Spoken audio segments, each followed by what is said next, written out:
Welcome to the Old Soul, New Soul Astrology Podcast. We have a string of listener questions that have come in, and I know, Robert, you love these listener questions probably more than anything. I do, Thomas. These are great questions, too, by the way. They just keep getting better. Here's one about solar arcs that's right up your wheelhouse. Hello, Thomas and Robert. Thank you so much for what you do. I love your podcast. I listen to it religiously almost. I actually have a question about solar arcs. So I am a Cancer Sun, Libra Moon, and Libra Rising. And I recently looked up my solar arc chart, and I saw that my Sun is now in Leo, and my Moon is now in Scorpio. And my question is, does that mean that my Ascendant is now in Scorpio too? How does this work? And how does these new signs play into my chart if I stay a Libra rising? So, Mr. Libra, she called on the right guy because Robert is a Libra sun. So, Robert, help her understand what solar arcs are all about. Oh, this is such a great question, Margaret. I love you for noticing what happens with solar arcs or progressed.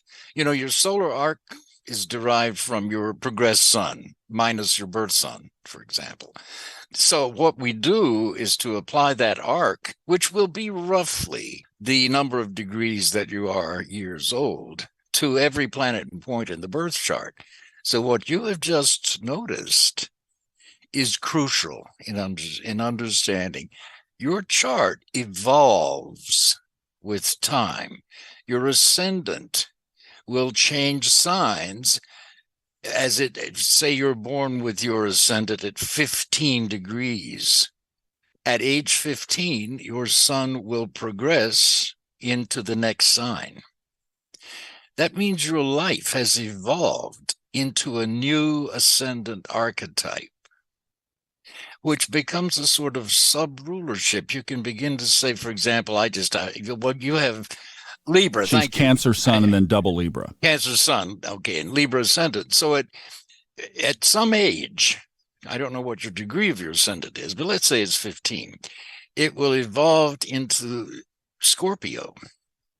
And you will see a change in your life that's notable and usually will be accompanied by an event of the nature of Scorpio in your chart. Now, Scorpio in your chart may rule a different house than it does in mine, and so on. And the ruler of Scorpio may be different. But each planet and point, including your ascendant, your midheaven, your moon, your sun, each of these archetypes at different ages, which you can very simply and quickly see in a horoscope, they evolve into the next sign. And you are meant to be aware of what that sign's meanings are in your own personality, in your own makeup, and in your own life, because all of the house rulerships also evolve over time through solar arcs.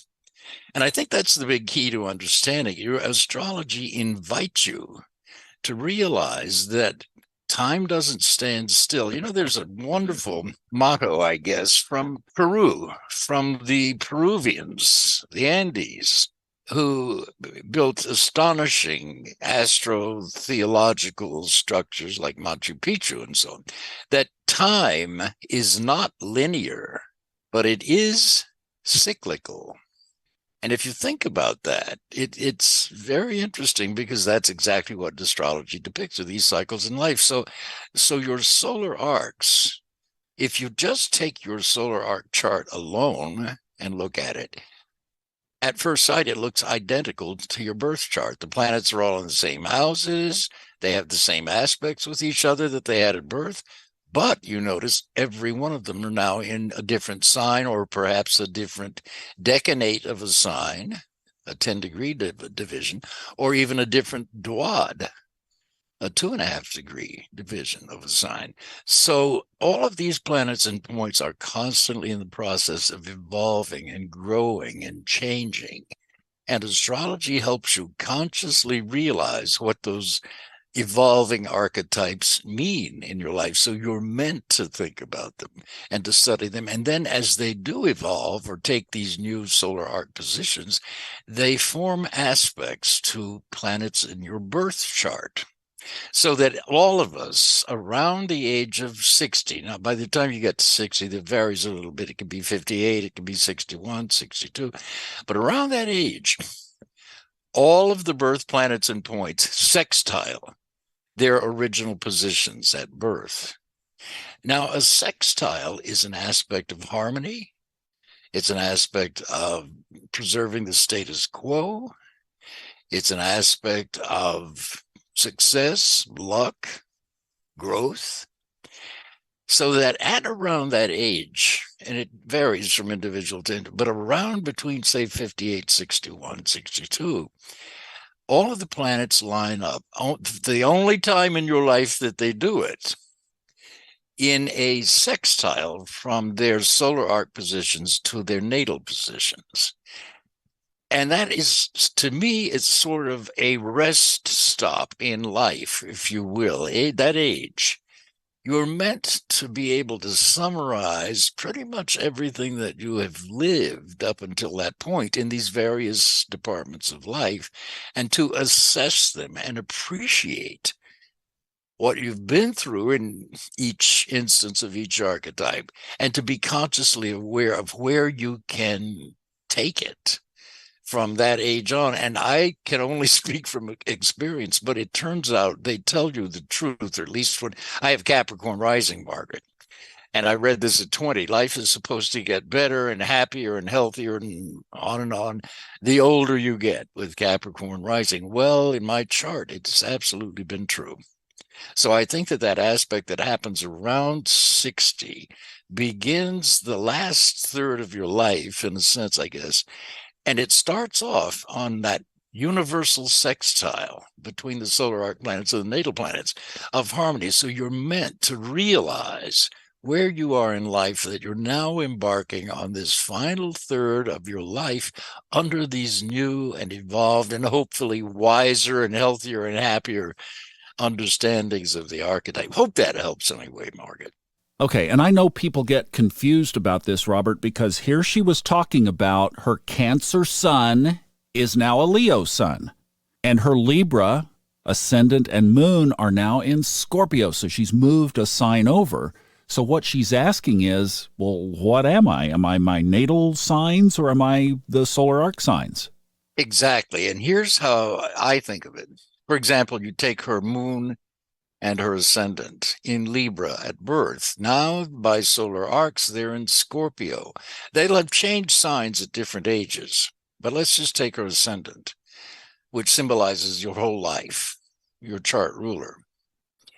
So as her ascendant goes from Libra into Scorpio, depending on the age it happens, but let's say in her case, it's 20, just arbitrarily. Prior to 20, with that Libra ascendant, much of her life may be spent concentrated on her social interactions, and especially as she gets a little older, I'd say 14, 15 up, on romantic relationships.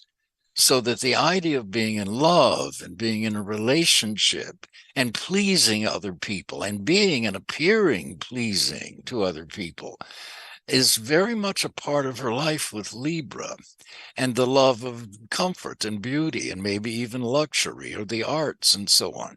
But then when the ascendant and when the moon enters Scorpio, she suddenly finds a much deeper interest in what lies underneath life's appearances. So she is likely at those ages when the ascendant and the moon go into Scorpio to perhaps become much more interested in depth astrology, for example, or depth psychology, in trying to understand her own depths, her own, what role does love and sex and marriage really play in my life? So her value systems become deepened as those two archetypes, the moon and the ascendant, go from Libra into Scorpio. And sometimes, Thomas, it's even literally a death in the circle somewhere in the year where an archetype like the moon or the ascendant goes into Scorpio. Not always, but very often life will mark that deepening transition by someone of significance passing away, so that her own sense of mortality becomes activated. Let's say it's at 20. Well, nobody is supposed to die at 20, but if someone near to you or someone meaningful to you does die at 20, it could be anybody.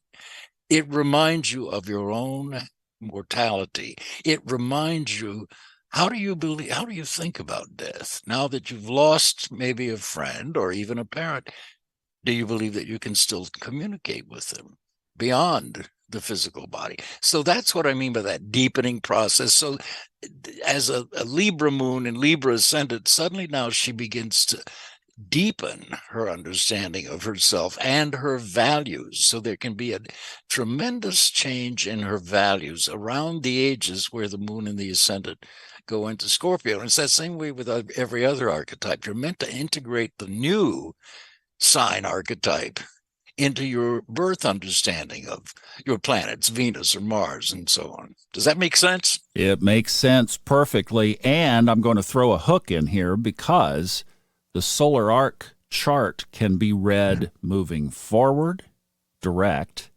or converse, going backwards. Exactly. And does one take precedent over the other?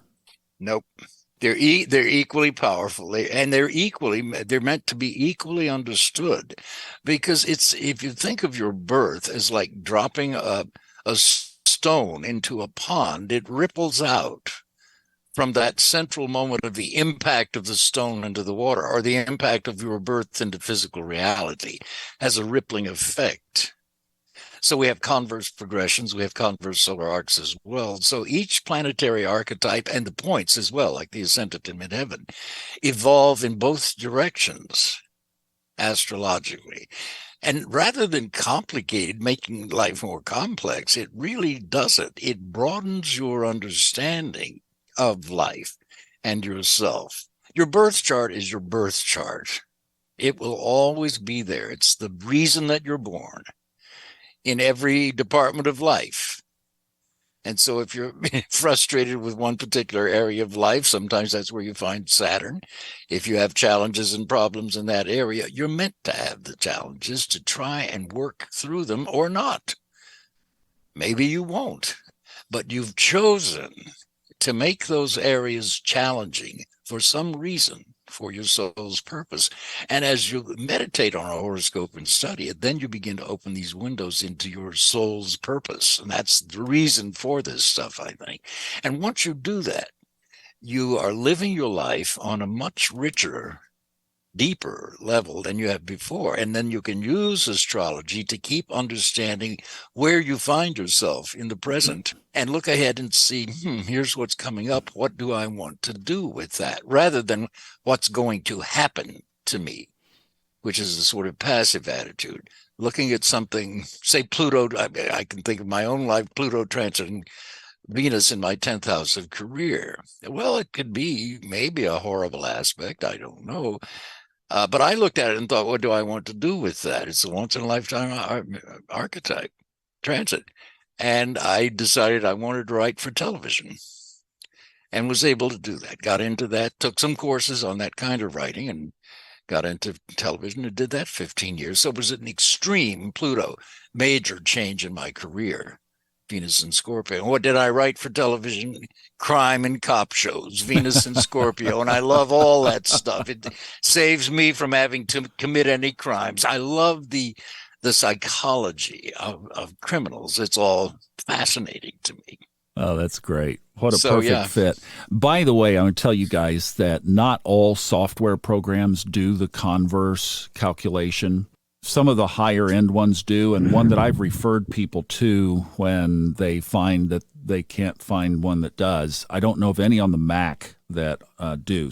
I've been asking the Astro Gold people for it. We don't have it yet. But one that I have referred to that's not overly expensive is Janus 5.0. I've got no skin in the game on it, but that's one that you could use. I don't know, you could check the program that Robert uses, which is Kepler, which is from David Cochran's group in Gainesville, Florida. They might, and it's probably priced in that same bandwidth of of range there. So just a couple of suggestions. But if you go on some of the online stuff, you may not find the converse or backward calculation, just FYI. Well, this is a fascinating study, and I'll tell you, the depth of astrology really comes through when you start applying the progressions, both the progress chart, the solar arc chart, and you can put the transits on top of that. I mean, it's an incredible study. This is what Robert does with the politics on the Kepler practicum classes as well. It's focused on solar arc from a political, mundane perspective, looking at things going on in the world, looking at the solar arc chart, and what Robert's personal political views are on it as well. Do like to mention to people that it is political, so you have to be ready for that conversation. Some people are and some people are not. But within it, there is some excellent solar arc astrology. So if you'd like to pursue that, just go to Kepler's website, Kepler College, and the various practicums as they come up are listed there. Robert is available for readings. If you'd like to get more information on that, it's in the show notes along with our Discord channel and our YouTube channel. You can check all that out there. Thank you so much for listening. We'll be back with more listener questions on the Old Soul, New Soul Astrology Podcast with Robert Glasscock.